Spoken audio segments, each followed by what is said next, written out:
São histórias que mostram as consequências trágicas do descontrole ao volante. O que está sendo feito para conscientizar os motoristas?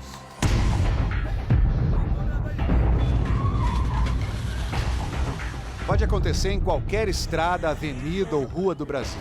Nossa senhora. No engarrafamento em Florianópolis, você está ouvindo música no carro e, de repente, testemunha uma pancadaria. Numa estrada perto de Curitiba, você e sua esposa estão viajando de moto. E uma discussão faz com que vocês sejam perseguidos por um carro. O vídeo começa com um motoqueiro fazendo um gesto obsceno para o motorista. Segundo o motoqueiro, isso foi uma reação a uma fechada que não aparece no vídeo. Depois do confronto, ele pega uma rodovia.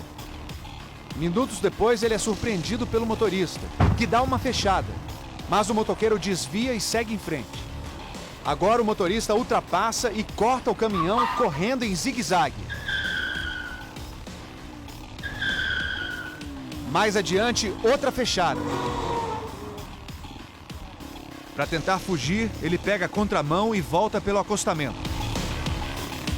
Até que decide sair da estrada.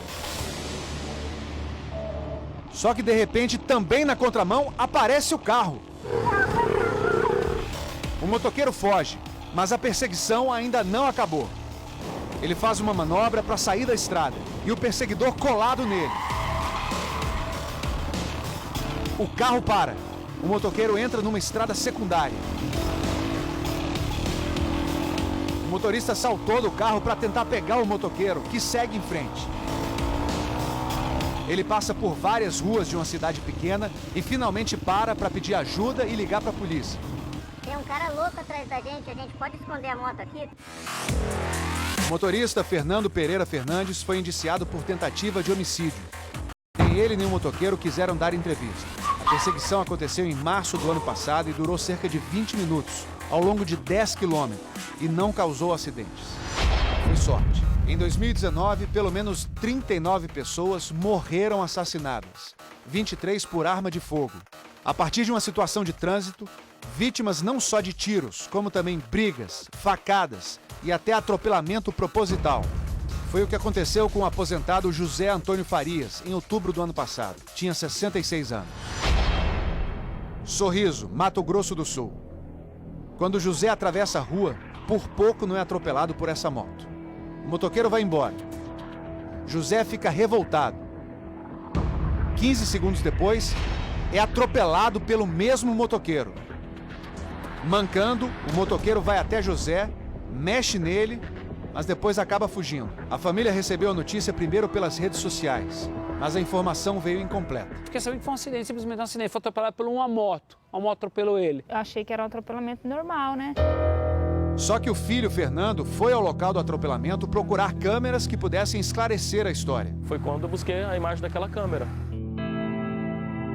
Eu liguei pro meu irmão falando, ó, cara, isso aqui não foi um acidente, olha só o que aconteceu com nosso pai. José morreu no hospital, vítima de traumatismo craniano. Ele era o avô que inventava musiquinhas para a neta Ana Carolina. Ela é autista. Até hoje ela quer que eu cante as músicas, mas eu não sei porque ele inventava, daí ela fica brava, ela já começa a me agredir, que ela quer que eu cante a musiquinha que ele cantava para ela. O motoqueiro William Pigoso está foragido. O advogado dele diz que o William está sendo ameaçado pelas redes sociais e que por isso pediu para o cliente dele ser julgado em outra comarca. Quando isso acontecer, diz o advogado, o William vai se apresentar. Tu imagina, teu pai, ao qual você achava que ia perder ele por um câncer, porque ele fumava. Tu vê uma cena daquela. O que me revolta a situação, a maneira como foi. Por quê? Pra quê? É o mundo de hoje que estamos vivendo. Foi um homicídio com dolo eventual, um motivo fútil. Não teria necessidade alguma de chegar a esse ponto. Como autoridade policial, eu vejo que as pessoas estão intolerantes. João Pessoa, fevereiro do ano passado.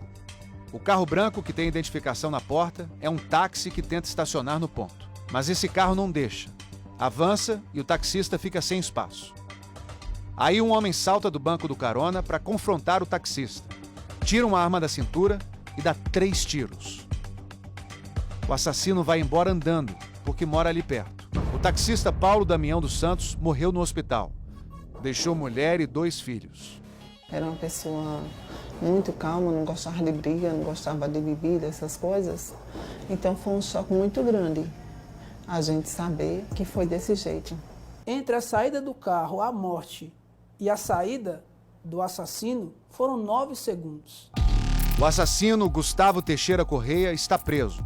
A defesa dele diz que não existem fundamentações jurídicas para a manutenção da prisão e que Gustavo está com seu direito de defesa cerceado por falta de acesso aos autos. Ele não quis que o seu amigo afastasse o carro e matou por esse motivo. Se a justiça põe uma pessoa dessa em liberdade, de uma certa forma fomenta outras pessoas a fazerem isso. Em Manaus, o policial militar que atirou em Gabriel está respondendo em liberdade. O que eu lembro no momento foi o carro, ele tipo fez menção que ia me bater, né? Aí foi na hora que a gente teve uma discussão. Ele xingou determinado tipo de coisa, né? Falando da minha mãe, né? Me conhece tu, bichinho? Me conhece tu? E tu me conhece? No calor da emoção, eu quebrei o retrovisor do carro dele, né? Mas no mesmo momento eu pensei que ia acontecer algo que ia mudar a minha vida. Um tiro.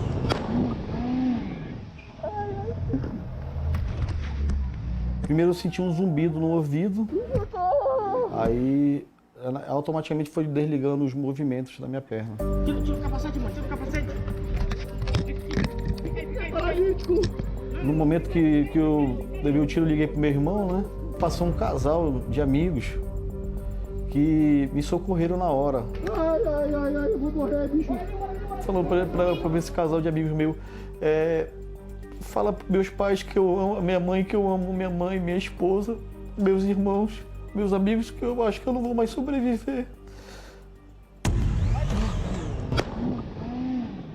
O autor ele alega que ele se sentiu ameaçado a partir do momento que a vítima teria mostrado para ele o cabo de uma pistola. É o que ele alega. Embora essa informação ela não é verídica. O advogado do PM, Tiago da Silva Carvalho, diz que acredita na inocência do cliente, o que, segundo ele, ficará demonstrado ao final do processo. A gente fica com receio, fica com medo, né? Esse psicólogo especialista em trânsito diz que os danos às vítimas não são só físicos. Entendemos muitas vezes que a lesão ela ocorre só do ponto de vista físico, mas ela pode ocorrer do ponto de vista também psicológico. Ele atende pessoas como essa mulher, que prefere não ser identificada. Com ela, a agressão foi verbal e aconteceu porque o carro dela apagou. Eu parei o trânsito, literalmente. E, para minha surpresa, quem veio foi uma mulher. E ela foi agressiva verbalmente. Se eu abrisse a porta, eu ia dar na cara dela. A lição que eu tiro é isso, sabe? Eu acho que eu fui melhor que ela. Às vezes uma buzina curta, sua, que vai gerar um impacto tão grande, e ela pode sim, sem exagero, ela pode vir a parar de conduzir. Essa mulher que brigou contigo no trânsito, hoje ela não deve nem imaginar o impacto que ela fez na sua vida. Olha, não, isso eu tenho certeza. Que o impacto que ela fez na minha vida, ela não sonha. E na vida do filho dela, que estava dentro do carro, será que ela deu algum impacto? Mas afinal, por que o trânsito é mais um gatilho da violência no Brasil? O trânsito você não tem escolha. Para viver, você está em trânsito. Você tem um outro porém nesse espaço, que é o que a gente fala, relata o anonimato. A gente não se enxerga no trânsito. O outro não nos enxerga. Por isso que se fala muito, né? É necessária a fiscalização para coibir os comportamentos. Ao se encapsular, né, dentro dessa armadura, né, que são os veículos, né, muitas pessoas se colocam em uma posição ou em uma situação de se achar com mais direitos do que outras. Ou seja, eu desrespeito o outro para reafirmar um suposto direito que eu acho que eu tenho e que os outros não têm, o tanto quanto eu tenho. Um desrespeito violento que afeta mais gente além da vítima. Isso daí continua afetando a vida não só das partes envolvidas, como familiares. A família ficou completamente destruída, em todos os sentidos. Psicológico, emocional, financeiro. Em outubro do ano passado, Mari de Castro perdeu o filho, José Douglas, numa tragédia que ainda está sendo investigada. Ele estava numa moto. Foi uma briga de trânsito, ele levou um tiro e morreu. Por enquanto, ninguém foi preso. José Douglas trabalhava em 2 fábricas de móveis que são da família. Um tio dele, Aldemir, também trabalhava nas fábricas. Aldemir tratava José Douglas como filho. Meu irmão já tinha problema de depressão, mas sim, fazia tratamento e era controlado. Mas com a pressão psicológica dele não conseguir resolver o caso do meu filho, foi piorando, até chegou ao ponto de cometer suicídio. Depois desse assassinato, o Detran de Pernambuco começou uma campanha preventiva nas ruas e estradas do estado. Fizemos uma parceria técnico-científica com a ABRAPSIT, que é a Associação Brasileira de Psicologia de Tráfego, para que esses psicólogos pudessem atuar. É uma blitz psicológica e cidadã. Os motoristas assistem a vídeos de conflitos, fazem perguntas e desabafam. Para amenizar justamente essas brigas por coisas pequenas, coisas que podiam passar. Né? Se tivesse um momento que não tivesse tão acirrado no trânsito, talvez uma batida, uma colisão, não gerasse até uma morte, como chegou a gerar esse condutor, esse motociclista. Isso reflete que a nossa sociedade está doente. Na última blitz que a gente fez, foi engraçado porque teve gente que viu na TV que tinha psicólogo na rua conversando e saíram de casa e foram lá para falar com a psicóloga. Já chegou ao ponto assim de quase se envolver numa situação dessa, alguma coisa assim? Já sim, já sim. O que aconteceu? Discussão. Trancado e rebati, né?